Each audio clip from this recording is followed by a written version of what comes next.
کہ بڑوں کا یہ، اور یہ وہ ہیں جن کو یہ کہتے ہیں غلام احمد قادیانی کے مقابلے پہ یہ سب سے بڑے تھے. میں تو کہنا شکر ہے قادیانی تو سامنا نہیں ہوا جی، عزت ہی رہ گئی جی، ربو عزت رہ گئی جی. وہ بھی مناظرہ نہیں کرتا تھا کیا قادیانی مناظرہ نہیں کرتا. لیکن دیکھیں میں تو تیار ہوں مناظرے کے لیے، اچھا اللہ کا شکر ہے. دیکھیں یہ کہتے ہیں کہ جی جب وہ قادیانی آیا تھا نا تو ہمارے سب سے بڑے بزرگ آئے تھے. میں بھی یہی کہہ رہا ہوں کہ اگر تم مجھے سمجھتے ہو مرزا جونیئر، میں تو اپنے آپ کو مرزا سینئر اور اعلیٰ حضرت سینئر اور حکیم الامت سینئر سمجھتا ہوں، تو ونڈے نو آلو آؤ ہوں ونڈے کتنے مار کے نا. اس زمانے میں پیر میلی شاہ صاحب نکلے تھے نا، اب یہ چھوٹے چھوٹے مفتی کو نکل رہے ہیں. تقی عثمانی صاحب نکلے، مفتی منیر صاحب نکلے، اور یہ بھی ان کی خواہش پہ. غلام احمد قادیانی تو مناظرے کے لیے تیار نہیں تھا، میں تو تیار ہوں. الوقت يدعو مصلحا ومجددا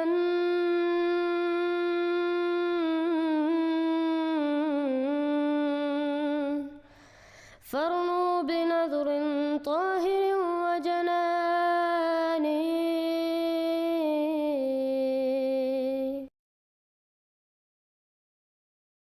السلام علیکم ورحمۃ اللہ وبرکاتہ. چند دن پہلے محمد علی مرزا صاحب نے ایک بہت بڑا دعویٰ کیا ہے اور ہم ان کو چیلنج کرتے ہیں کہ آئیے ہمارے ساتھ اس موضوع پہ بات کریں. قیامت آ سکتی ہے لیکن وہ کبھی بھی ان کا دعویٰ ثابت نہیں کر سکتے. انہوں نے پیر مہر علی شاہ کا دفاع کیا اور دعویٰ کیا کہ حضرت احمد علیہ السلام پیر مہر علی شاہ کے ساتھ نہیں بات کر سکے، جبکہ حقیقت کچھ اور ہے. اور پیر مہر علی شاہ نے وہی حرکت کی جو کہ مفتی حنیف قریشی اور مفتی طارق مسعود نے محمد علی مرزا صاحب کے ساتھ کی. اس ویڈیو میں ہم صداقت حضرت احمد علیہ السلام کے لیے ایک اور دلیل پیش کریں گے، اور وہ دلیل پیر مہر علی شاہ صاحب کا راہ فرار ہے. پہلی بات یہ ہے کہ حضرت مرزا غلام احمد علیہ السلام کے دعوے سے پہلے پیر مہر علی شاہ صاحب نے آپ کی صداقت کو تسلیم کیا اور کہ آپ اسلام کے لیے بہت کام کر رہے ہیں. ضلع راولپنڈی میں گولڑا شریف کے مقام پر ایک گدی ہے. پیر مہر علی شاہ گولروی حضرت بانی جماعت احمدیہ کے زمانے میں وہاں گدی نشین تھے. انہوں نے اشتہار چھاپا کہ مجھے خدا تعالیٰ سے علم قرآن عطا ہوا ہے.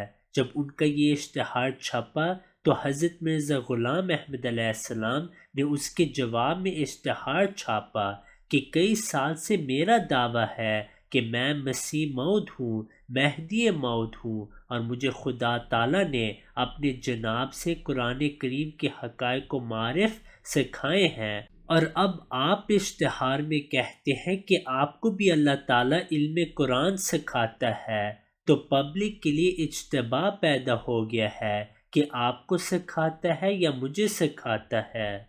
اس لیے پبلک کو حقیقت حال سے مطلع کرنے کے لیے ضروری ہے کہ میرا اور آپ کا عربی زبان میں فصیح و بلیغ قرآن کریم کی تفسیر لکھنے کا مقابلہ ہو جائے. قرآن کریم کے کسی مقام کا قرہ ڈال کے انتخاب کر لیں تو ایک ہی محفل میں بیٹھ کے آپ بھی عربی زبان میں قرآن کریم کی فصیح و بلیغ تفسیر لکھیں، میں بھی عربی زبان میں وہیں بیٹھ کے عربی زبان میں تفسیر لکھوں گا، اور اس میں نئے نکات ہوں، پرانی کتابوں کے اخذ کردہ نکات نہ ہوں. جب یہ اشتہار چھپا تو پیر صاحب نے اشتہار چھاپا کہ میرا اور آپ کا 186 مسائل پہ اختلاف ہے، تو اس لیے میں فلاں تاریخ کو لاہور آؤں گا اور فلاں جگہ پر میرا اور آپ کا 186 مسائل پہ زبانی مباحثہ ہوگا.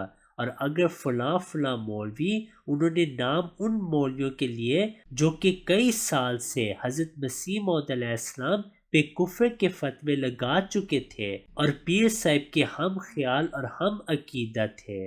وہ کہتے ہیں کہ اگر فلاں مولوی یہ فیصلہ کر دیں کہ پیر صاحب جیت کے ہیں اور مباحثہ میں مرزا صاحب ہار گئے ہیں، پھر مرزا صاحب کو اپنے دعوے سے توبہ کر کے میری بیعت کرنی پڑے گی، اور بیعت کے بعد تفسیر کا مقابلہ ہو جائے گا. حضرت مرزا غلام احمد علیہ السلام نے جب یہ اشتہار پڑھا تو آپ نے لکھا کہ دیکھو کہ جب میں مولویوں کے ساتھ مباحثے کیا کرتا تھا اس وقت تو پیر صاحب کو خیال نہیں آیا کہ میرے ساتھ مباحثہ کرے۔ جب خدا تعالیٰ نے الہاماً مجھے منع کر دیا کہ آئندہ کسی مولوی سے مباحثہ نہیں کرنا، چنانچہ آپ نے آئینہ کمالات اسلام میں بھی اس کو درج فرمایا کہ مجھے خدا تعالیٰ نے مولویوں کے ساتھ مباحثہ کرنے سے منع فرما دیا۔ پھر آپ نے اپنی کتاب انجام آتم میں بھی اس کو تحریر فرمایا کہ مجھے خدا تعالیٰ نے مولویوں کے ساتھ مباحثات کرنے سے منع فرمایا ہے۔ تو فرمایا کہ جب خدا تعالیٰ نے مجھے مباحثات سے منع کر دیا تو اب آپ مجھے مباحثہ کا چیلنج دے رہے ہیں، اور مقصود کیا ہے؟ پیر صاحب کے دل میں یہ نیت تھی کہ ہم نے مباحثے کا چیلنج دیا ہے، اگر مرزا صاحب مباحثہ کا چیلنج کو قبول کر لیں تو پھر ہم یہ کہیں گے کہ جو پہلے الہام شائع کیا تھا کہ مجھے خدا نے منع کیا ہے وہ الہام جھوٹا تھا، اور اگر ہمارے مباحثے کا چیلنج قبول نہیں کریں گے پھر ہم کہیں گے کہ دیکھا جی ہم مباحثہ کے لیے تیار تھے اور ہم بلا رہے ہیں، اور یہ ہمارا مباحثہ کا چیلنج قبول نہیں کرتے۔ حضور نے فرمایا اس لیے میں آپ کے سامنے یہ تجویز کرتا ہوں کہ آج سے ہی میں بھی 7 دن کے اندر اندر سورہ فاتحہ کی عربی زبان میں فصیح و بلیغ تفسیر لکھوں گا۔ آپ بھی آج سے 7 دن کے اندر اندر سورہ فاتحہ کی عربی زبان میں فصیح و بلیغ تفسیر لکھیں، اور فرمایا کہ اگر آپ نے 7 دن کے اندر اندر میری تفسیر کے بالمقابل آپ نے بھی عربی زبان میں فصیح و بلیغ سورہ فاتحہ کی تفسیر لکھ دی تو میں آپ کو 500 روپیہ انعام دوں گا۔ لیکن ساتھ ہی آپ علیہ السلام نے فرمایا کہ میں بھی آپ کو پہلے سے بتا دیتا ہوں کہ خدا نے مجھے الہاماً خبر دی ہے کہ منعہ مانع من السماء، کہ میرے مقابلے میں سورہ فاتحہ کی عربی زبان میں فصیح و بلیغ تفسیر لکھنے سے خدا نے منع کر دیا ہے۔ کوئی بھی 7 دن کے اندر اندر میرے مقابلے میں تفسیر نہیں لکھ سکے گا۔ چنانچہ حضرت مرزا غلام احمد علیہ السلام نے 7 دن کے اندر اندر سورہ فاتحہ کی عربی زبان میں فصیح و بلیغ تفسیر لکھی، اعجاز المسیح کے نام سے شائع فرمائی، اور وہ پیر صاحب کے گھر پہنچا دی۔ 7 دن کیا 7 مہینے کیا 7 سال سے اوپر ہو گئے، پیر صاحب فوت ہو گئے، لیکن پیر صاحب اعجاز المسیح کے مقابل عربی زبان میں سورہ فاتحہ کی فصیح و بلیغ تفسیر نہیں لکھ سکے۔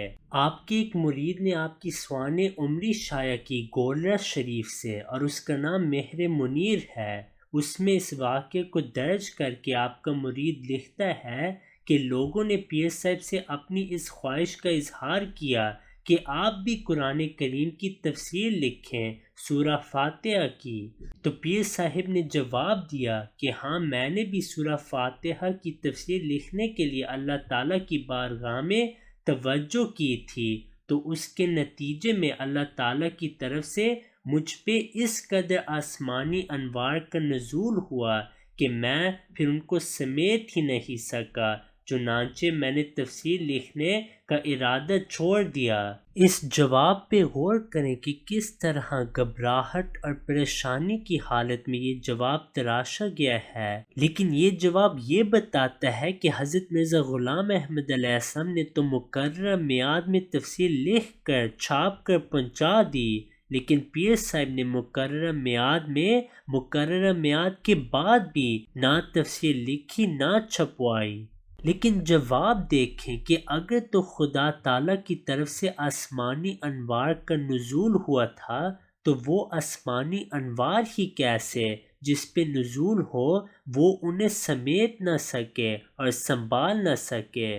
پھر تو نتیجہ یہ نکلنا تھا کہ اگر حضرت مرزا غلام احمد علیہ السلام کی تفسیر 250 صفحات پہ مشتمل تھی تو پھر پیر صاحب کی تفسیر 100-150 جلدوں پر مشتمل ہوتی۔ اس قدر جو خدا تعالیٰ نے انوار کا نزول فرمایا، ان انوار سے مخلوق خدا کو انہوں نے محروم رکھا۔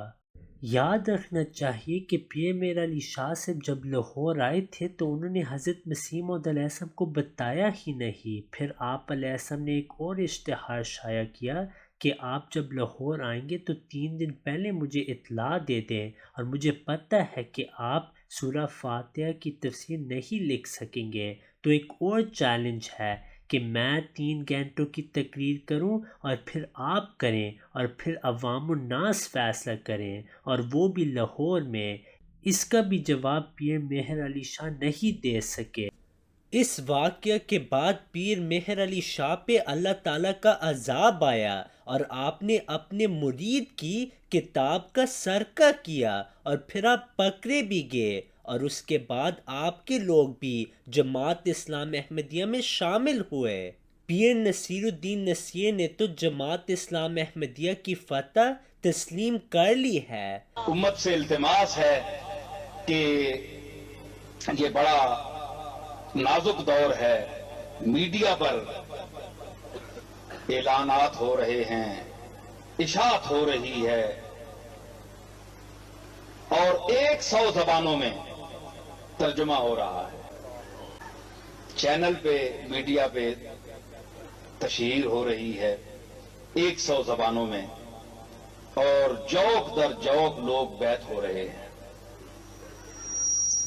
اب دیکھیں، لمحہ فکریہ ہے پاکستان کے مشائخ علماء کے لیے بلا تفریق مسلک و مشرب، شیعہ، سنی، دیوبندی، اہل حدیث، جتنے مکاتب فکر ہیں، کہ ہم نے کیا کیا ہے. فروعی اختلاف سے قطع نظر کر کے کم از کم ختم نبوت کے اسٹیج پر اس جھنڈے تلے تو ہم جمع ہوں. محمد علی مرزا صاحب، آپ پیر مہر علی شاہ کا کیسے دفاع کریں گے؟